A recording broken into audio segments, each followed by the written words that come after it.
मैं धरती पे स्वर्ग देख आया हूँ जब से मैं केदार हो आया हूँ।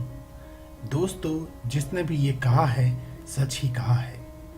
मैं आपको आज वहीं ले चलता हूँ जहाँ भक्तों को प्रभु के दर्शन के बाद सुंदर बर्फ के नज़ारे देखने का एहसास स्वर्ग की सैर से कम नहीं है। उत्तराखंड में स्थित केदारनाथ भगवान शिव के 12 ज्योतिर्लिंगों में से एक है। साथ ही उत्तराखंड के 4 धामों में से एक है। यह मंदिर 3593 फीट की ऊंचाई पर बना हुआ एक भव्य मंदिर है। यद्यपि केदारनाथ मंदिर के खोलने और बंद करने का मुहूर्त निकाला जाता है, किंतु सामान्यतः यह अप्रैल या मई में आम दर्शनार्थियों के लिए खुलता है और अक्टूबर या नवंबर में दिवाली के महापर्व के दूसरे दिन शीत ऋतु में इस मंदिर के कपाट बंद कर दिए जाते हैं। ऐसी स्थिति में केदारनाथ की पंचमुखी प्रतिमा को ऊखीमठ लाया जाता है। शीतकाल में पूरी केदार घाटी बर्फ से ढक जाती है। केदारनाथ की चढ़ाई को बेहद ही मुश्किल माना जाता है। केदारनाथ के दर्शन के लिए भक्त साल भर इंतजार करते रहते हैं। ऐसा माना जाता है कि महाभारत के पांडवों ने इस मंदिर की नींव रखी थी। बाद में यह मंदिर पांडवों के वंशज राजा परीक्षित के द्वारा बनवाया गया था।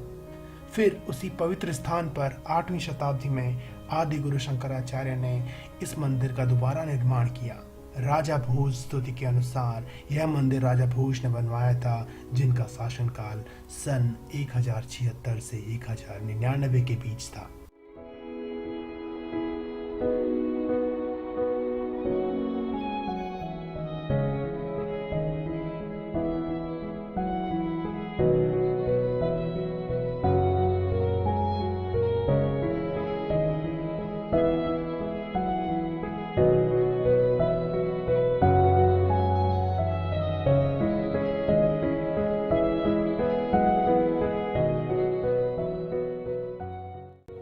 ऐसा माना जाता है कि महाभारत के युद्ध के बाद पांडव अपने ही गोत्रजन की हत्या के पाप से मुक्ति पाना चाहते थे। भगवान कृष्ण की सलाह पर पांडव भगवान शंकर के दर्शन के लिए काशी गए, पर वहां उन्हें नहीं मिले। भगवान शंकर पांडवों को दर्शन नहीं देना चाहते थे, इसीलिए वो वहां से अंतर्ध्यान होकर केदार में जा बसे। दूसरी ओर पांडव भी लगन के पक्के थे। वे उनका पीछा करते करते केदार पहुंच गए। भगवान शंकर ने तब एक भैंसे का रूप धारण किया और वे अन्य पशुओं में जा मिले। अतः भीम ने अपना विशाल रूप धारण कर 2 पहाड़ियों पर अपने पैर फैला दिए। अन्य सब गाय, बैल और भैंसे तो निकल गए, पर शंकर जी रूपी भैंसे पैर के नीचे जाने के लिए तैयार नहीं हुई। भीम बलपूर्वक इस भैंसे पे झपटे, लेकिन भैंस भूमि में अंतर्ध्यान होने लगा। तब भीम ने बैल की त्रिकोणात्मक पीठ का भाग पकड़ दिया। भगवान शंकर पांडवों की भक्ति और दृढ़ संकल्प को देख के प्रसन्न हुए। उन्होंने तत्काल दर्शन देके पांडवों को पाप से मुक्त कर दिया।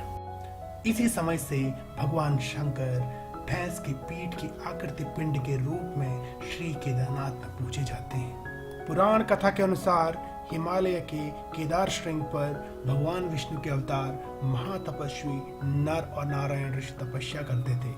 उनकी आराधना से प्रसन्न होकर भगवान शंकर प्रकट हुए। नर नारायण जी ने शिव जी से मानवता के कल्याण के लिए उन्हें मूल रूप में वहां रहने के लिए कहा। जिनकी इच्छा पूरी करते हुए भगवान शिव उसी स्थान पर रहने के लिए सहमत हुए, जो कि अब केदार के नाम से जाना जाता है।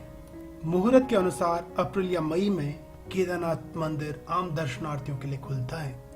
भोले के दर्शन से भक्तों को एक अलग ही सुख की प्राप्ति होती है। इसके अलावा केदारपुरी का शांत वातावरण और अद्भुत दृश्य भी लोगों को मंत्रमुग्ध कर देता है।